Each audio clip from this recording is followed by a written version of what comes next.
ISKCON founder चल beauty founder चल सिद्ध फाउंडर चल गुरु श्री प्रभुपाद की जय। अनंत कोटि वैष्णव वृंद की जय। नामाचार्य श्री ठाकुर की जय। प्रिंस की जय। श्री कृष्ण चैतन्य प्रभु नित्यानंद श्री अद्वैत गदाधर श्रीवासादि गौर भक्तवृंद की जय। श्री राधा कृष्ण गोप गोपीनाथ श्याम कुंड राधा कुंड गिरी गोवर्धन की जय। गंगा माई यमुना माई की जय। देवी तुलसी महारानी की जय। भक्ति देवी की जय। ब्रज वृंदावन धाम की जय। नवद्वीप माया धाम की जय। पुरुषोत्तम क्षेत्र जगन्नाथ धाम की जय। श्री श्री राधा मदन गोपाल जी की जय। श्री सीता चंद्र सुंदर जी की जय। जगतगुरु शील प्रभुपाद की जय। निताय गौर प्रेमानंदे हरि बोल। ऑल वॉइसेस संबोधित हरे कृष्णा। ऑल वॉइसेस संबोधित हरे कृष्णा। ऑल वॉइसेस संबोधित Hare Krishna. All voices Shri Shri Gauranga all voices Prabhupada की जय। ओमज्ञानतिमिरान्धस्य ज्ञानञ्जनशलाकया चक्षुरुन्मिलितं येन तस्मै श्रीगुरुवे नमः। श्रीचैतन्यमनोभीष्टं स्थापितं येन भूतले स्वयं रूप कदा मह्यं ददाति स्वपदान्तिकं। वन्दे अहं श्रीगुरो श्रीयुतः पदकमलं। श्रीगुरोन् वैष्णवांश्च श्रीरूपं साग्रजातं सहगणरघुनाथान्वितं तं सजीवं सावधूतं सावधूतं परिजनसहितं कृष्णचैतन्यदेवं श्रीराधा कृष्णपदान् सहगणललिता श्रीविशाखान्वितांश्च। हे कृष्ण करुणा सिंधु दीनबंधु जगतपते गोपेश गोपिका कांत राधाकांत नमस्ते। तप्त कांचन गौरांगी राधे वृंदावनेश्वरी वृषभानुसुते देवी प्रणमामि हरिप्रिय। वाञ्छाकल्पतरुभ्यश्च कृपा सिन्धुभ्यैव च पतितानां पावनेभ्यो वैष्णवेभ्यो नमो नमः। जय श्री कृष्ण चैतन्य प्रभु नित्यानंद श्री अद्वैत गदाधर श्रीवासादि गौर भक्तवृंद। हरे कृष्णा कृष्णा कृष्णा हरे हरे हरे राम राम राम हरे हरे। नमो विष्णुपदाय कृष्णपृष्ठाय भूतले श्रीमते भक्तिवेदांत स्वामिनिति नामिने। नमस्ते सरस्वते देवे गौरवाणी प्रचारिणे निर्विशेष शून्यवादी पाश्चात्यदेशतारिणे।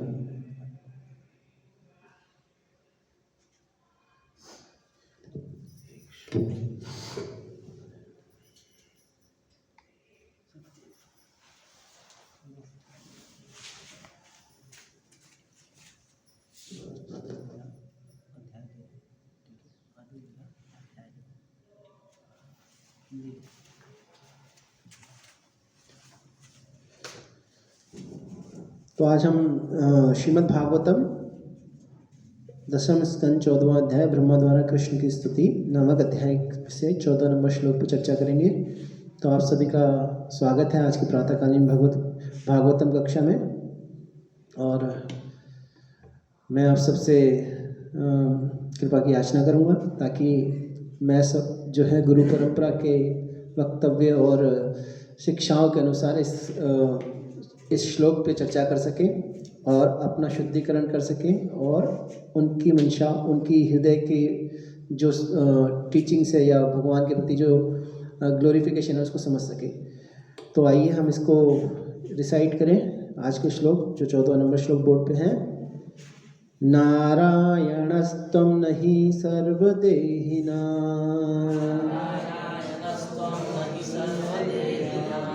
आत्मा असि अधीश अखिल लोक साक्षी।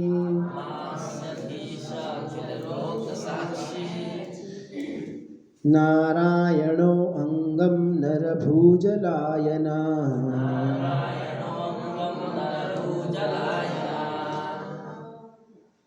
तच्चापि सत्यं न तव एव माया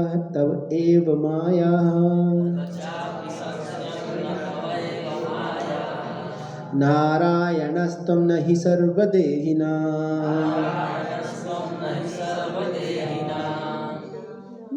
आत्मा असि अधीश अखिल लोक साक्षी। नारायण अंगम नरभुजलायना तच्चापि सत्यं न तवैव माया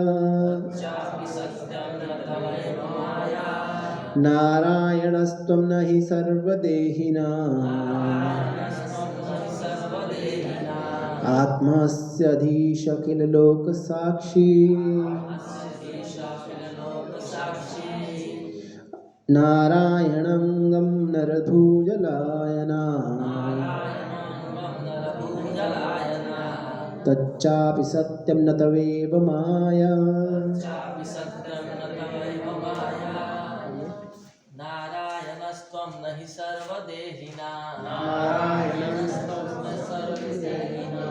आत्मास्यधीश अखिललोकसाक्षी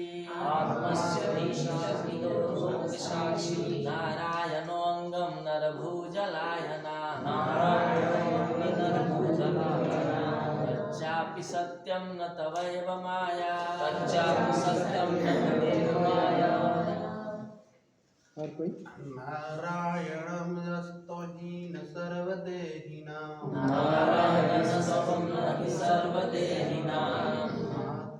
आत्मा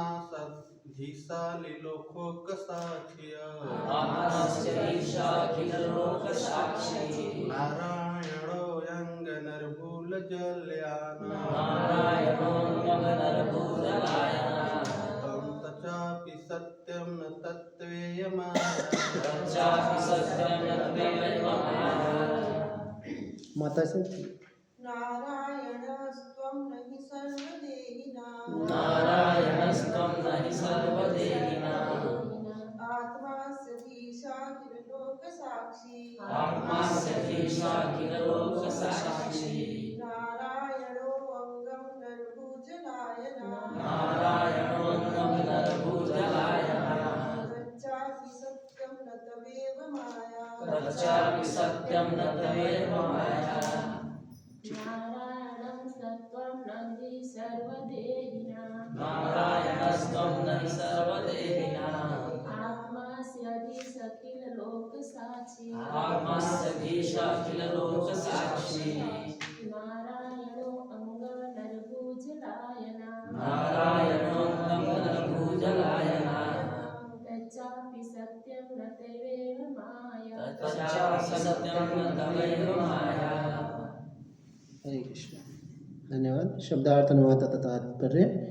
कृष्ण कृपा मूर्ति अभय चरणानंद भक्ति वेदांत स्वामी शिल प्रभुपाद के विनीत शिष्यों द्वारा शिल प्रभुपाद की जय।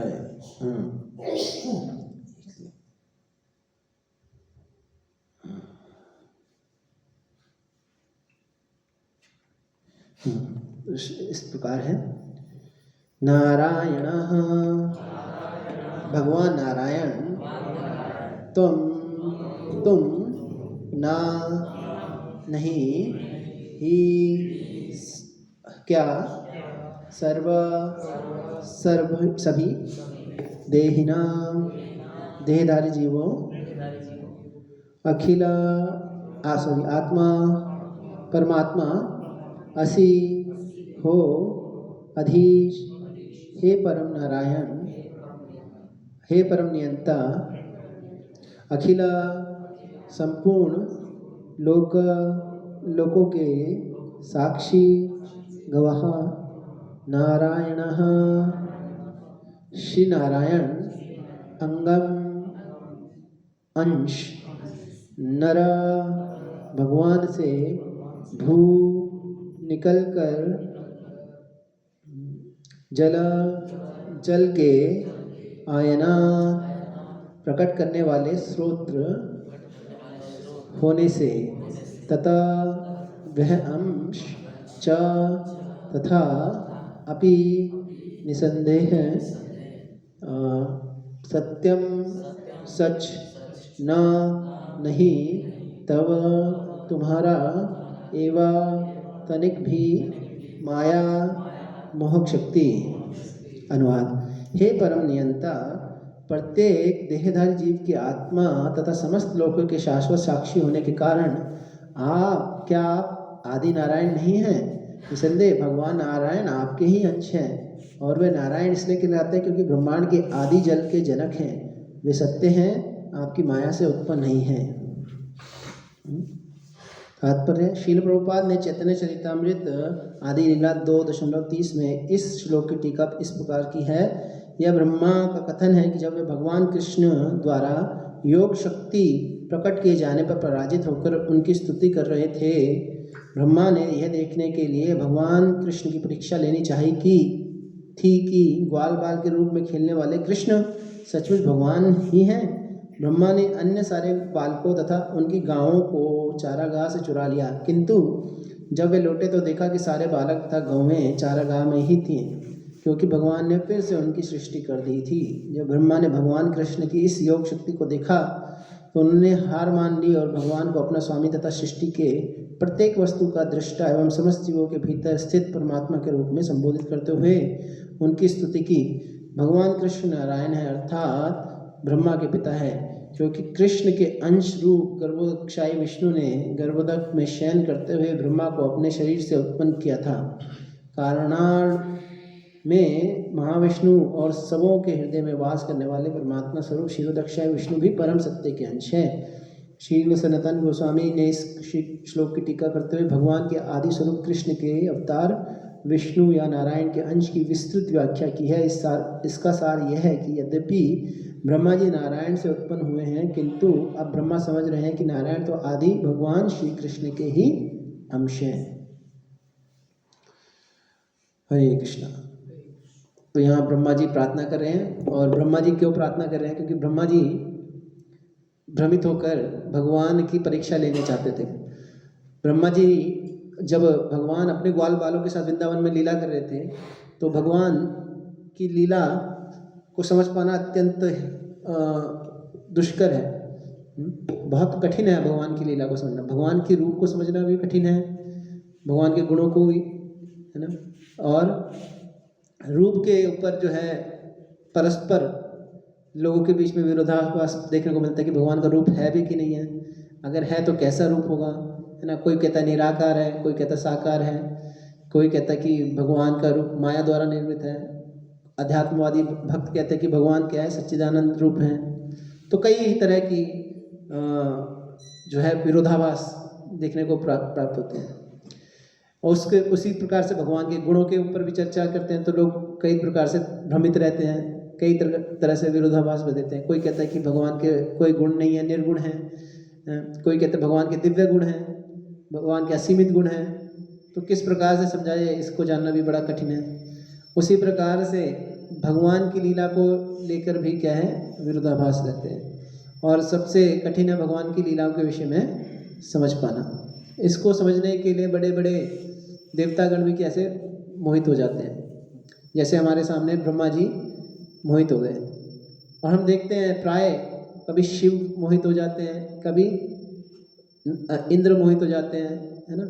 मोहिनी मूर्ति में कौन मोहित हो गए? शिव मोहित हो गए।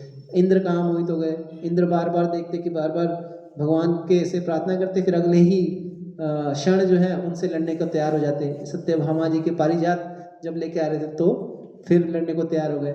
सूर्य गोवर्धन पर्वत के समय भी मोहित हो गए, कौन है? श्री कृष्ण। तो इसी प्रकार से ब्रह्मा जी भी क्या थे? मोहित थे। लेकिन भगवान की इस लीला के माध्यम से भगवान ने बहुत अच्छा जो है संदेश प्रदान किया हम जीवों के लिए।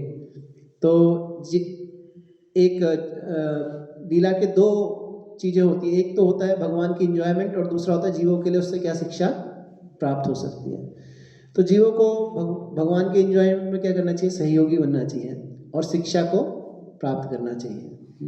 अगर हम केवल इंजॉयमेंट की दृष्टि से देखेंगे तो हम क्या कर सकते हैं? यदि हम भगवान की सही स्थिति को ना जानते हुए लीला को समझने का प्रयास करेंगे या एनालाइज करने का प्रयास करेंगे या देखने का प्रयास करेंगे तो क्या होगा? हम धोखा खाएंगे। जैसे देवतागण धोखा खाते थे, हम भी धोखा ही खाएंगे। उसी जैसे और कई लोगों ने जो है इसी प्रकार से विवेचना करी कि भगवान जो है जब अपनी साधारण बुद्धि से उन्होंने क्या किया, भगवान की लीलाओं को समझने का प्रयास किया, तो उन्होंने बोला कि ये तो नर रूप में नर की तरह लीला कर रहे हैं। एक साधारण व्यक्ति जैसे करता है, रोता है, वैसे ही कृष्ण रो रहे हैं, है ना। एक साधारण व्यक्ति दुखी होता है, वैसे ही कृष्ण दुखी हो रहे हैं, है ना। तो इनमें और हमें अंतर क्या है? कृष्ण भी क्या है? हमारी तरह मनुष्य है। लेकिन वो क्या है, एक महान मनुष्य होंगे। हम क्या है, साधारण मनुष्य होंगे, लेकिन वो महान मनुष्य होंगे। तो इस प्रकार की विवेचनाएं सुनने को प्राय प्राप्त होती है। लेकिन हमारे आचार्य बताते हैं कि कृष्ण हर परिस्थिति में भगवान है। चाहे वह 6 महीने के बालक को क्यों ना हो, वो पूतना का वध कर सकते थे, है ना। अपनी माता को ब्रह्मांड अपने अंदर दर्शन करवा सकते थे। और चाहे वह रण में या महाभारत के युद्ध में कृष्ण क्यों ना हो, वो हर समय हर परिस्थिति में कौन है, भगवान है। तो भगवान पराशर शक्ति विविधेव श्रूयते, है ना। स्वभाव की ज्ञान बल क्रियश्च, है ना, न तदस्मात् अधिकश्च दृश्यते, है ना। कि भगवान से कोई समान और अधिक कोई देखने को नहीं मिलता। और भगवान की क्या है, विविध शक्तियाँ हैं। और भगवान अपनी इच्छा, भगवान की इच्छा शक्ति, इच्छा करने से जो शक्ति है उसको पूर्ति करने के लिए सभी जीव क्या कर रहे हैं, सेवा कर रहे हैं भगवान की। केवल भगवान इच्छा करते हैं और बाकी सारी शक्तियाँ क्या कर रही है, उस इच्छा को पूरा करती है ना। इसीलिए हम प्राय देखते हैं क्रिश्चियनिटी में भी ऐसा पहला उपदेश संदेश देखने को मिलता है। उसका क्या है, लेट देयर बी क्रिएशन। भगवान ने इच्छा की कि क्या हो जाए, सृष्टि हो जाए। तो इच्छा करने से क्या हो गई, सृष्टि हो गई। तो भगवान को एफर्ट नहीं करना पड़ता। हम तो बहुत मेहनत करते हैं किसी चीज़ को क्रिएट करने के लिए, बनाने के लिए। जैसे हमारा घर को हम बनाने के लिए पूरा अपना जीवन लगा देते हैं कि, है ना, पाई पाई जोड़ जोड़ कर उस घर को बनाते हैं, और उसके लिए पूरा जीवन हम परिश्रम करते रहते हैं। लेकिन भगवान को पूरी सृष्टि बनाने के लिए कोई परिश्रम नहीं करना पड़ा। केवल उन्होंने एक बार सोचा कि, भगवान ने सोचा कि यहाँ पे क्या हो जाए, सृष्टि हो जाए, और सृष्टि हो गई। उस प्रकार से आध्यात्मिक जगत में भी और भौतिक जगत भी क्रिएट हो गया। तो आध्यात्मिक जगत का स्वभाव क्या है, वहाँ एकला ईश्वर कृष्ण और सब भृत्य, कि भगवान कृष्ण ही वहाँ क्या है, परम भोक्ता है, बाकी सब सहयोगी है। और वो इस बात को भली भांति जानते हैं और भगवान को सहयोग करते हैं, सेवा करते हैं। और इस प्रकार प्रभुपाद बताते हैं, जैसे राजा का सेवक राजा की तरह ही क्या करता है, आनंद का भोग करता है ना। कभी कभी तो राजा से भी ज़्यादा आनंद को भोगता है। उसी प्रकार वहाँ जितने भी भगवान के सेवक हैं, वो क्या है, भगवान की भांति ही क्या कर रहे हैं, आनंद उठा रहे हैं, आनंद का भोग कर रहे हैं। लेकिन उनकी मानसिकता ये नहीं है कि मैं स्वयं भोगूं। उनका आनंद किस में है, भगवान को भोग में सहयोग देते हुए, सेवा देते हुए, उनकी ये मानसिकता है। और एकला ईश्वर कृष्ण इस भौतिक जगत में भी एप्लीकेबल है।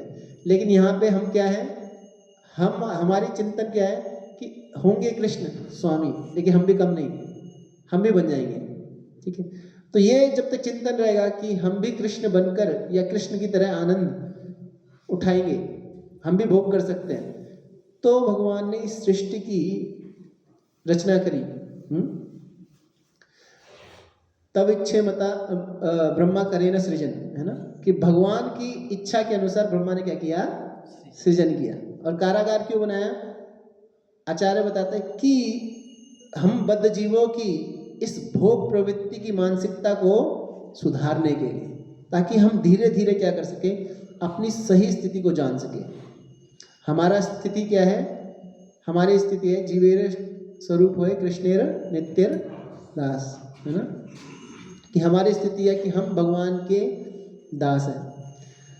तो भगवान के दासत्व की भाव, जो ये हमारा जो ईगो है, हमारा जो अहंकार है, सही अहंकार को पुनः जागृत करने के लिए, है ना। अभी इस अहंकार के ऊपर क्या है, परत जमी हुई है। इस अहंकार के ऊपर किसकी परत जमी हुई है, झूठे अहंकार की। झूठा अहंकार क्या है, मैं ईश्वर हूँ, बाकी सब मेरे दास हैं। अब इस परत को हटाने के लिए क्या करना है, भगवान ने अपने भक्तों को माध्यम से यहाँ पे धर्म की स्थापना करते हैं। वो क्या है, कृष्ण भावनामृत संघ, है ना, ये एक धर्म है भगवान के द्वारा प्रदत्त। ये भक्ति के माध्यम से भगवान बता रहे हैं कि आप सब क्या कीजिए, अपने मिथ्या अहंकार को दूर कीजिए, निर्मल होइए, और अपने सही अहंकार, वो क्या है, भगवान के दासत्व को स्वीकार कीजिए। इसीलिए जितना हम भगवान की इस आंदोलन में भगवान की सेवा में कार्यरत होंगे, प्रभुपाद जी की सेवा में कार्यरत होंगे, उतना हम शुद्धिकरण प्राप्त करेंगे, उतना शुद्धिकरण होगा, उतना हम झूठी मिथ्या अहंकार से क्या होगा, शनय शनय निर्मल होते जाएंगे, दूर होता जाएगा हमारा झूठा अहंकार, और सत्य पूर्ण जो अपना हमारा सही अहंकार है उसमें हम स्थित होते जाएंगे। ठीक है। तो कभी कभी हम देखते हैं कि कृष्णदास कविराज कहते घोषणा करते हैं, चैतन्य रे दास अमी चैतन्य रे दास, है ना। तो भगवान वो सही में घोषणा करते हैं कि मैं क्या हूँ, श्री चैतन्य महाप्रभु का दास हूँ, मैं श्री चैतन्य महाप्रभु का दास हूँ। कभी कभी वृंदावन दास ठाकुर भी इस प्रकार से उत्साह में घोषणा करते हैं कि जो चैतन्य महाप्रभु को नहीं मानता, है ना, मैं उस और उनके प्रति क्या करता है, अपराध करता है, मैं ऐसे मूर्ख और ऐसे अपराधी को क्या करूँगा, किक मारूंगा, लात मारूंगा। तो ऐसा करने का मतलब क्या है कि वो अहंकार में है कि मैं लात मारूंगा, नहीं, वह उनकी क्यों ऐसी घोषणा कर रहे हैं कि प्रभुपाद लिखते हैं कि वृंदावन दास ठाकुर एक उच्च कोटि के वैष्णव है, उनके हृदय में जो है जीवों के प्रति करुणा है, और वह जानते हैं कि प्रत्येक जीव भगवान के दास है। तो क्योंकि जीव जो है अपराध करते हैं भगवान के प्रति, तो चैतन्य महाप्रभु के प्रति, तो वृंदावन दास ठाकुर उनको मौका दे रहे हैं अपने चरणों के स्पर्श के माध्यम से कि वे क्या हो सके, अपनी इस प्रवृत्ति से सही कर सके, मुक्त हो सके। तो इस प्रकार वे कह रहे हैं कि ताकि वे लोग जो है सही दिशा की तरफ आगे बढ़ सके। हम देखते हैं कि स्वयं भगवान के अंशावतार शेषनाग जब इस पृथ्वी को धारण करते हैं, तो प्रभुपाद लिखते हैं 5वें स्कंद में कि शेषनाग जो हैं जब ये देखते हैं कि जीव जो है भगवान के से विरोध करते हुए भोग प्रवृत्ति कर रहे हैं और भगवान को नकार रहे हैं, भगवान से के प्रति अपराध कर रहे हैं, तो वो बहुत ही क्या होते हैं, गुस्सा हो जाते हैं, और उनके मुख से क्या निकलते हैं, एक अग्नि निकलती है जो पूरे विश्व को, पूरे ब्रह्मांड को क्या कर सकती है, भस्म कर देती है। तो हो सकता है संहार के कारक कौन हो, शिव, लेकिन ओरिजिनली संहार किन से होता है, शेष संकर्षण से। इसलिए भगवान शिव संकर्षण की उपासना करते हैं।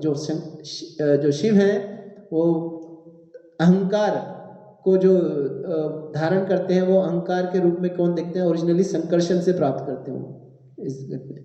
तो इसीलिए वो उनके प्रतीक के रूप में अपने गले में कौन क्या डालते हैं, नाग, तो उनको रिमाइंड रहता है। तो प्रत्येक वह संकर्षण की उपासना करते रहते हैं।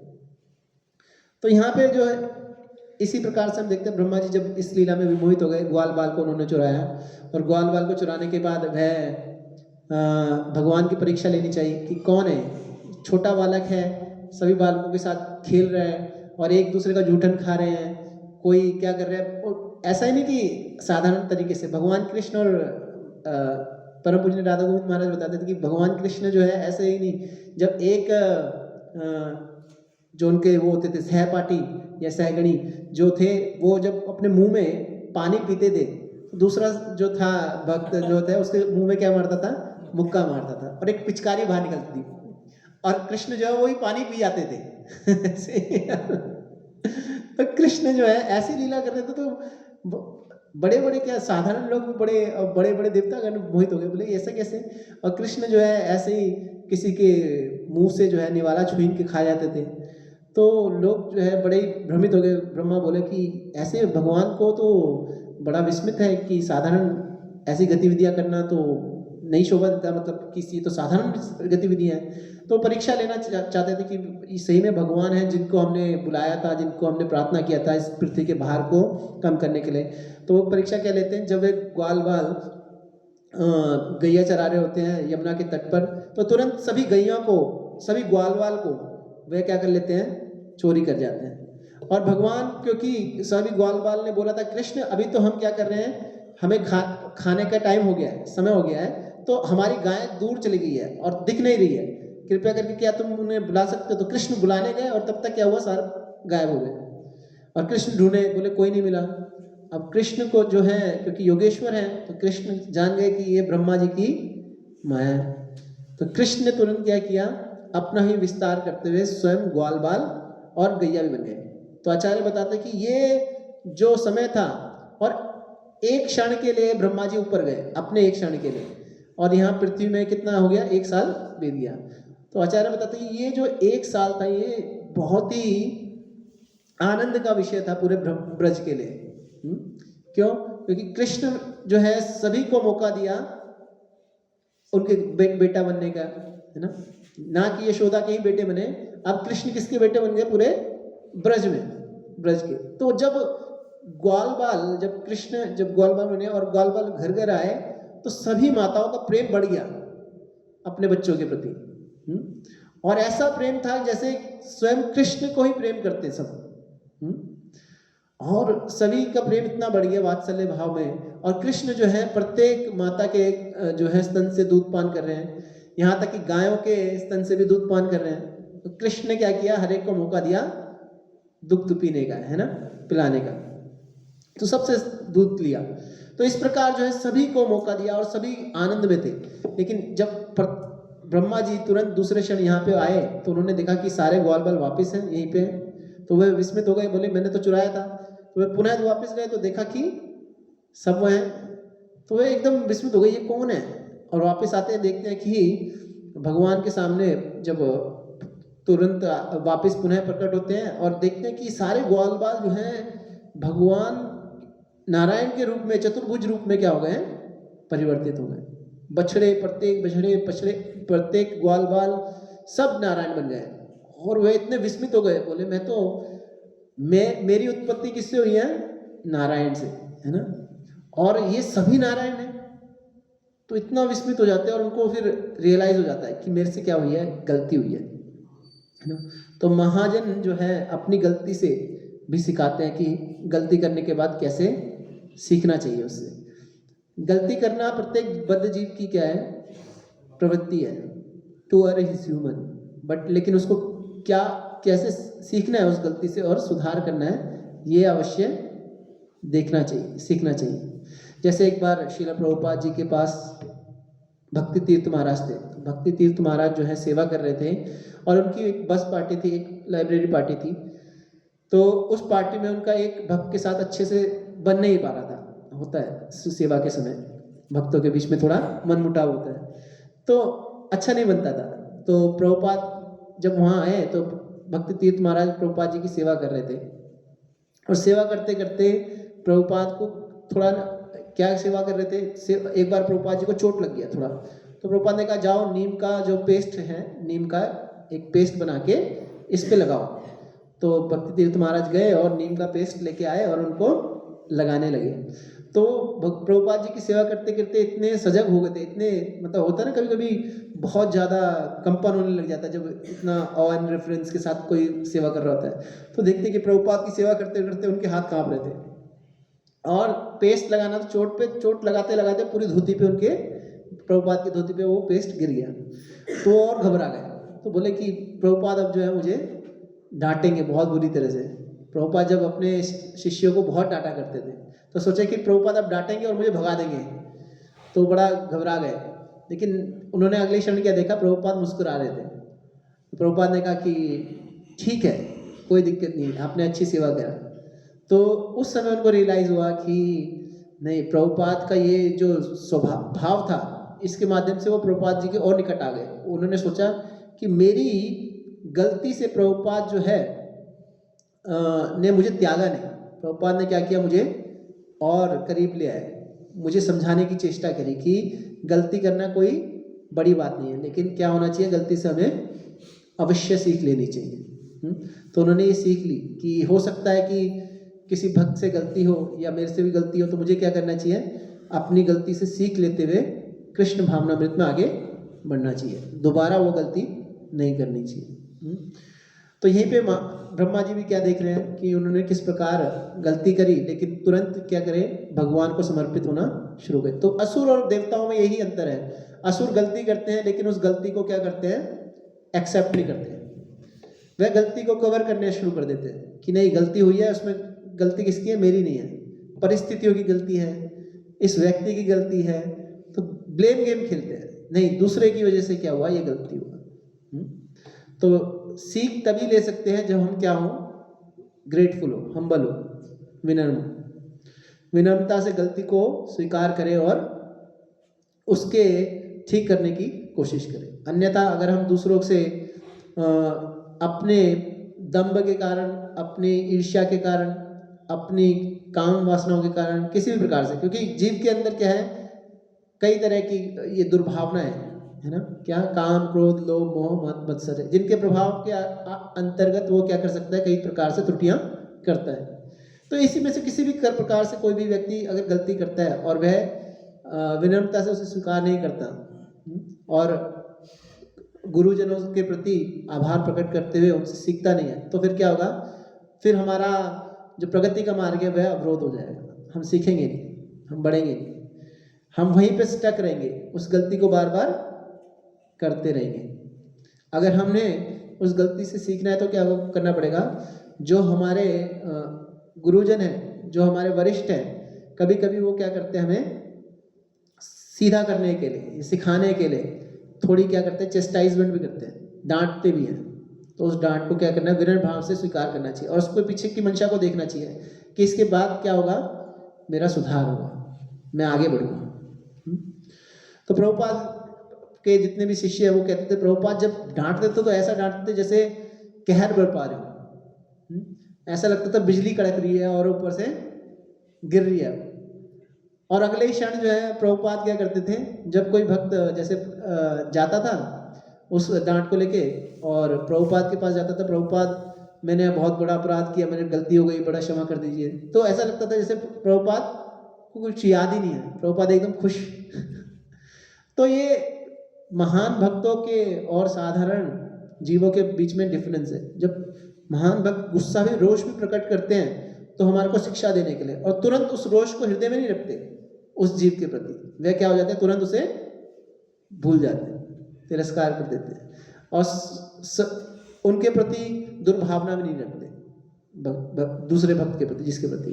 तो क्रोध आना, रोष आना स्वाभाविक है, लेकिन किस भावना के साथ आप दूसरे के प्रति क्या करते हैं, प्रदर्शित करते हैं, वो बहुत महत्वपूर्ण है। ठीक है, तो प्रभुपाद ने, ये तो प्रभुपाद के शिष्यों ने तात्पर्य दिया था। इस जो टॉपिक है इसको जो है विस्तृत चर्चा जो है श्री चैतन्य चरितामृत आदि लीला अध्याय 2 में की गई है। पूर्ण पुरुषोत्तम भगवान श्री चैतन्य महाप्रभु जो इसका अध्याय का वो है शीर्षक, और 30वें श्लोक से जो है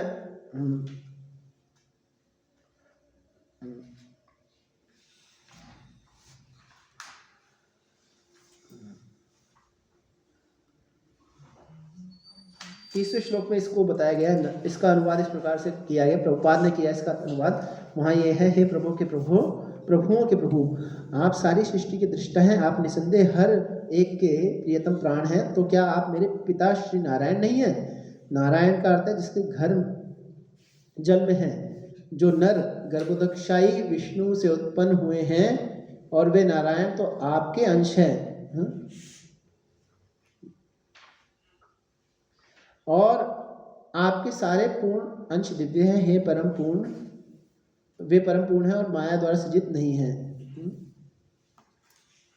तो यहाँ प्रभुपाद लिखते हैं कि ये कथन श्रीमद् भागवतम से लिया है। इसे ब्रह्मा जी ने भगवान श्री कृष्ण की स्तुति करते समय कहा था। जब ब्रह्मा भगवान श्री कृष्ण द्वारा अपनी योग शक्ति का प्रदर्शन किए जाने पर पराजित हो गए थे, ब्रह्मा ने ये देखने के लिए भगवान कृष्ण की परीक्षा ली थी कि क्या सचमुच पूर्ण पुरुषोत्तम भगवान ही गोप बालक के रूप में क्रीड़ा कर रहे हैं।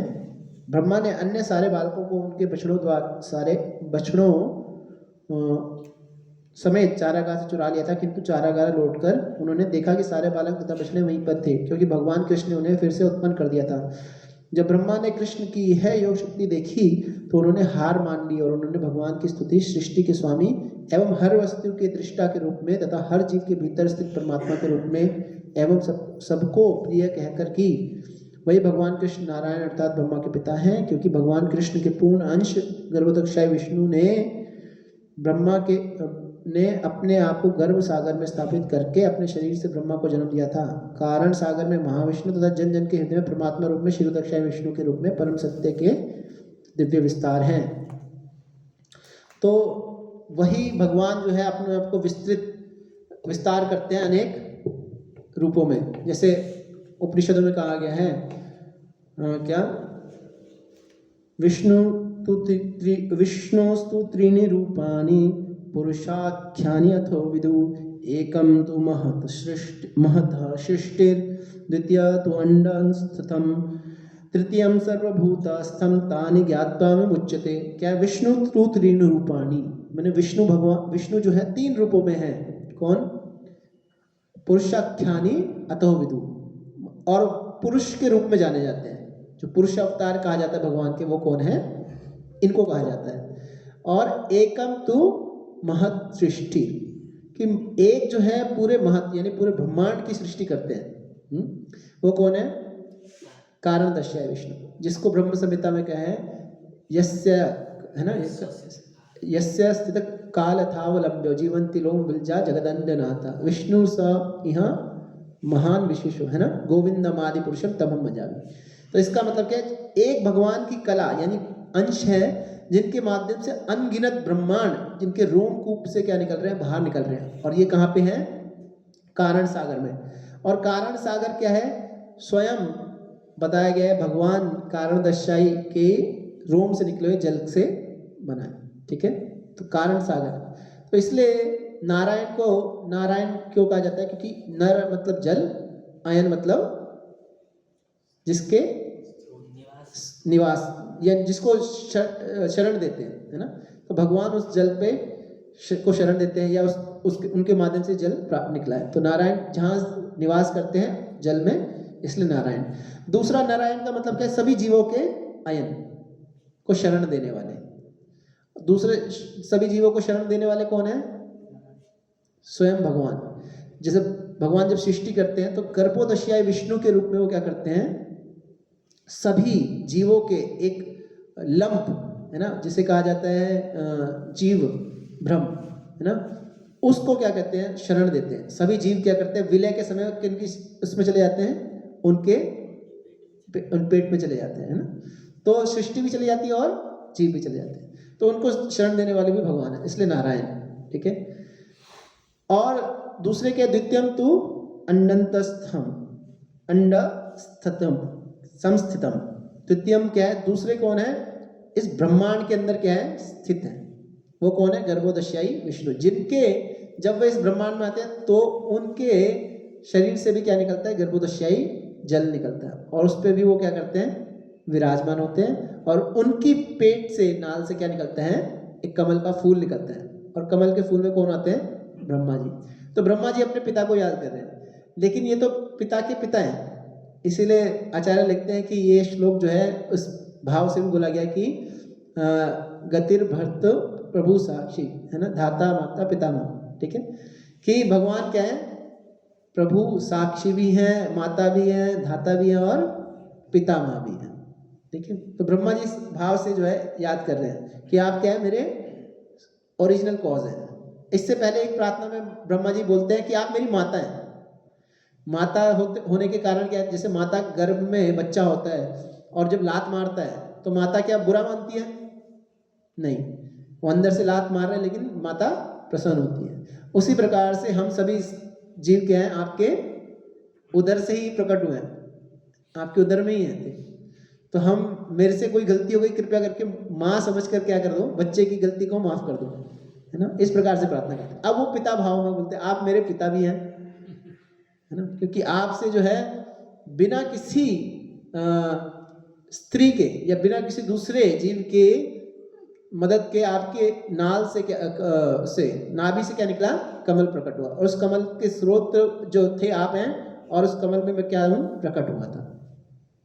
और तृतीयम सर्वभूतास्थम, तीसरे जो है सभी जीवों के हृदय में भगवान रहते हैं इस जगत में, वो क्षीरोदक्षाय विष्णु परमात्मा रूप में।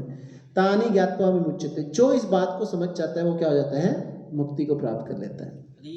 ठीक है, तो ये बात जाननी आवश्यक है भगवान किस प्रकार से। और ये श्लोक जो है आचार्य लिखते हैं, ये श्लोक जो है भगवान से की महिमा का एक सब टॉपिक है जो प्रार्थना के समय सेक्शन में आता है। तो इस बात का जो है समाप्ति होती है कि इस श्लोक के माध्यम से भगवान कितने महान हैं। ठीक है,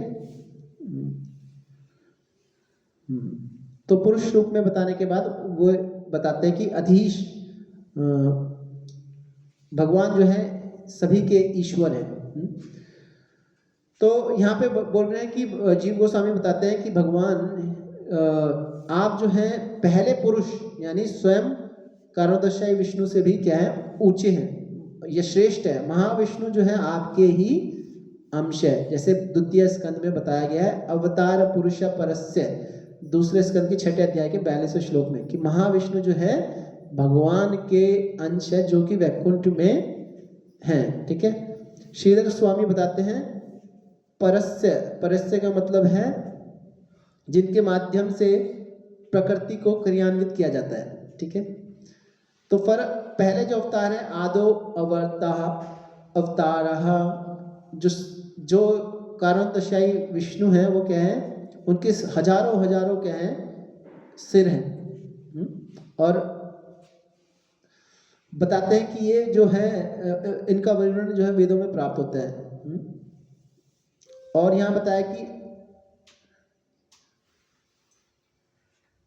हाँ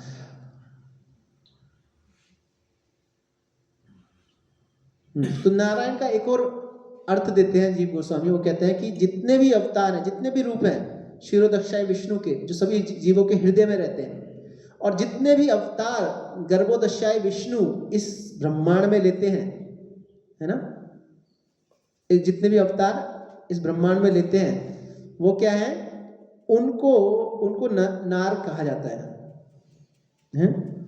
और जो सारे जो रूप इन सभी को सम्मिलित किए हुए हैं, सभी को धारण किए हुए हैं, वो उसे महाविष्णु कहा जाता है। वह उनके क्या है, आश्रय है। ठीक है, आश्रय प्रदान करने वाले हैं, इसलिए उनको कहा जाता है नारायण कहा जाता है, जिनका अर्थ है सभी नारों को आश्रय प्रदान करने वाले। ठीक है, इसीलिए उनको जो प्रमुख नारायण के रूप में कहा जाता है। और दूसरे जो गर्भोदशाई विष्णु है, तीसरे जो है क्षीरोदक्षाई विष्णु, वह क्या है, सर्वदेही नाम आत्मा, सभी जीवों के देह में आत्मा, ठीक है, हृदय में वास करते हैं देह। और दूसरे जो पुरुष हैं वो क्या है, लोकक्षाई, जो कि इस ब्रह्मांड में क्या करते हैं, वास कर रहे हैं। ठीक है,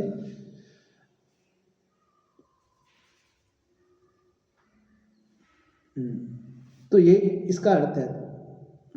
और इसमें बहुत विस्तार में चर्चा की है जीव गोस्वामी ने, किस प्रकार से भगवान जो है नारायण के भी स्रोत है।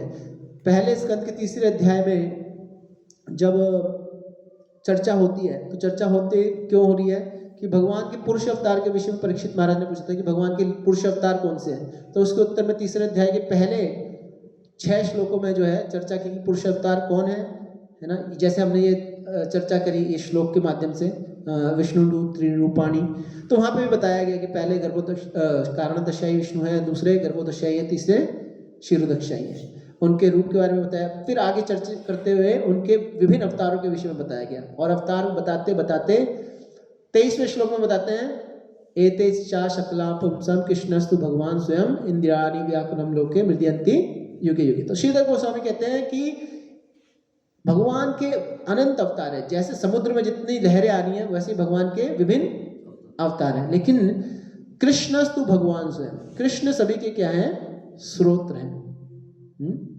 जैसे बताया गया है हमारे ब्रह्म संहिता में, क्या बताया है, दीपाचरे वही दशांतरम अभिपेत्या दीपायते विवृत हेतु समान धर्म यस्तादृगे वही विष्णुतया विभाति गोविंदमादि पुरुषम तमहम जानी। क्या कह रहे हैं, दीपाचरे भी दशांतरम अभिपेत्या, कि एक मोमबत्ती, जैसे लाइट गई, लाइट जाते ही हम क्या करते हैं, एक मोमबत्ती जलाते हैं, और मोमबत्ती जलाने के बाद दूसरे कमरों में भी मोमबत्ती जलाने के लिए उस पहली मोमबत्ती से प्रकाश का उपयोग करते हुए दूसरी मोमबत्तियां भी जलाते हैं। तो सभी मोमबत्तियों की जो शक्ति है वो एक ही है ना। जितना शक्ति ये दे रही है, एक मोमबत्ती दे रही है, दूसरी शक्ति भी उतनी ही, सेम मोमबत्ती जो है उसी साइज की, वो भी उतनी ही देगी। लेकिन फिर भी जो पहली मोमबत्ती थी वो क्या है, पहली मोमबत्ती है, बाकी मोमबत्ती बाद में आई। तो उसी प्रकार से कृष्ण जो है पहले स्रोत हैं, जिनके माध्यम से बाकी सभी आए। तत्व की दृष्टि से सभी समान क्या रखते हैं, शक्ति का रखते, शक्ति का प्रदर्शन करते हैं।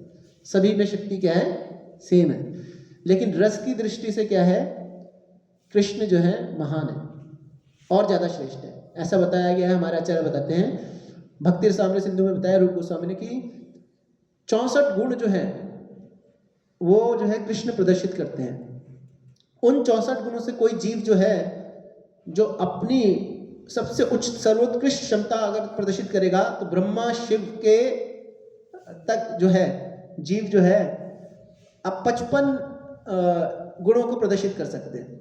और साधारण जीव जो है ब्रह्मा शिव ना होते हुए जो साधारण जीव है वो कितने गुणों को प्रदर्शित कर सकते हैं, 50, ठीक है। और 55 कौन गुण जो प्रदर्शित करते हैं वो कौन है, ब्रह्मा शिव। और 60 गुण कौन करते हैं, स्वयं नारायण और भगवान के विभिन्न अवतार। लेकिन 4 विशेष गुण कौन प्रदर्शित करते हैं, भगवान श्री कृष्ण स्वयं अवतारी। और वो 4 गुण कौन सी हैं, भगवान की वेणु माधुरी, लीला माधुरी, प्रेम माधुरी और रूप माधुरी, ठीक है। तो ये 4 गुण जो है भगवान जो अपने भक्तों के साथ विशेष आदान प्रदान करते हैं। बाकी जितने भी अवतार हैं वो भगवान के ऐश्वर्य को ज़्यादा प्रदर्शित करते हैं, लेकिन कृष्ण क्या करते हैं, भगवान के माधुर्य, जो भगवान की जो मधुरता है लीला में, उसको प्रदर्शित करते हैं। किस प्रकार, जैसे ग्वाल बाल के साथ आदान प्रदान कर रहे हैं, किस प्रकार गोपियों के साथ आदान प्रदान कर रहे हैं, है ना। तो प्रभुपाद कहते हैं कि भागवतम एक ऐसा ग्रंथ है, और श्री चैतन्य महाप्रभु की कृपा से हमें जानने को प्राप्त हुआ भागवतम के माध्यम से कि भगवान की भी सेक्स लाइफ है ना, यौन जीवन है। और वो यौन जीवन जो है साधारण व्यक्ति के यौन जीवन की तरह नहीं है ना। और भगवान किस प्रकार से अपने परिवार, अपने गोपियों, अपने प्रेमिकाओं से आदान प्रदान करते हैं, इस बात। और विशेष बात क्या है कि इस आंदोलन के माध्यम से प्रत्येक जीव को एक मौका दिया जा रहा है कि वह भी भगवान की प्रेमिका या भगवान के सखा या भगवान के दास या भगवान के माता पिता की भूमिका निभा सकते हैं गोलोक में जाके। इतना बड़ा अपॉर्चुनिटी है ना। यहाँ इससे पहले ब्रह्मा जी बोलते हैं कि आपको समझना अत्यंत कठिन है, दुर्बल है। चाहे हो सकता है कोई बड़ा से बड़ा विद्वान जो है ब्रह्मांड के प्रत्येक कण को चूर्ण कर दिया जाए ब्रह्मांड को, और उस कण को गिनता जाए और गिन ले एक दिन, हो सके कि नक्षत्रों को गिन ले, तारों को गिन ले, हो सके कि जितने धूल के कण हैं उनको गिन ले, जितने जो बर्फ के कण हैं उनको गिन ले, लेकिन आपके गुणों को गिन पाना असंभव है। लेकिन दूसरे क्षण कहते हैं कि एक भक्त क्या करते हैं, तत्ते अनुकंपा समीक्षमान भुंजान एवं आत्मविकम विपाकम, है ना। फिर क्या है कि अगर वह भक्त क्या करे कि बड़ी दीन भाव से अपने पूर्व कर्मों को, जो आ रहे हैं कर्मों के माध्यम से जो कष्ट आ रहे हैं उसको भोग लेता है, और अपने क्या करे, हितवाक वपो भी, कि अपने हृदय से, है ना, मन से और वाणी से क्या करे, आपको नमस्कार करे, विदधात नमस्ते जीवेत मुक्ति पदे स दयाभाव। उसका मतलब क्या है, वह जीते जी क्या करेगा, आपकी जो कृपा का पात्र बन जाएगा, आपकी कृपा से वो आपको जान पाएगा, है ना। और दूसरा भी ज्ञाने प्रयास उदपास नमनते वा, कि ज्ञान के प्रयास से कुछ नहीं रखा। ज्ञान के प्रयास से कितने ज्ञानी जो है भगवान को समझने का प्रयास कर रहे हैं, लेकिन फिर भी क्या कर रहे हैं, जो हितवाक उपू भी फिर द्वार से आया कि जो आपको क्या करेंगे, नमस्कार करेंगे मन वाणी और हृदय से, है ना, वचनों से। तो क्या करेंगे, आपको अपने प्रयास से क्या करेंगे, अजीत जीतो पीस, है ना, उस अजीत जो जिसको जीत पाना बड़ा कठिन है उसको जीत लेंगे, आप उनके वश में आ जाएंगे। तो भक्ति एक ऐसा माध्यम है जिसके माध्यम से भक्त क्या करता है, बड़े बड़े जो भगवान जिनको समझ पाना बड़े बड़े देवताओं के लिए भी असंभव कृत्य है, जिनको प्रसन्न कर पाना उनके लिए क्या है, पूरा जीवन का गोल है कि भगवान प्रसन्न हो जाए। लेकिन एक भक्त क्या करता है, अपने छोटे से प्रयास से, जैसे नरसिंह पुराण में लिखा गया है, नरसिंह पुराण में आया, जैसे भगवद गीता में बताया ना कि पत्रम पुष्पम फलम तोयम यो में भक्त्या प्रयच्छति तदहम भक्ति उपरतम अश्नामी प्रियतात्मना। तो नरसिंह पुराण में लिखा है कि जो भगवान को पत्रम पुष्पम फल तोयम भक्ति के साथ प्रदान करता है, वह भगवान को आसानी से प्राप्त कर लेता है। तो फिर इतने बड़े ज्ञान की क्या आवश्यकता है, फिर योग करने की क्या आवश्यकता है। वो सारा का सारा फल जो है एक भक्त को आसानी से प्राप्त हो जाता है। तो कहने का तो बहुत था, समय अब हो गया है। तो आप सबसे प्रार्थना है कि आज की कक्षा यहीं समाप्त करेंगे, लेकिन आपकी कोई जिज्ञासा तो एक दो क्वेश्चन पूछ सकते हैं, ठीक है। हरे कृष्णा। श्रील प्रभुपाद की जय।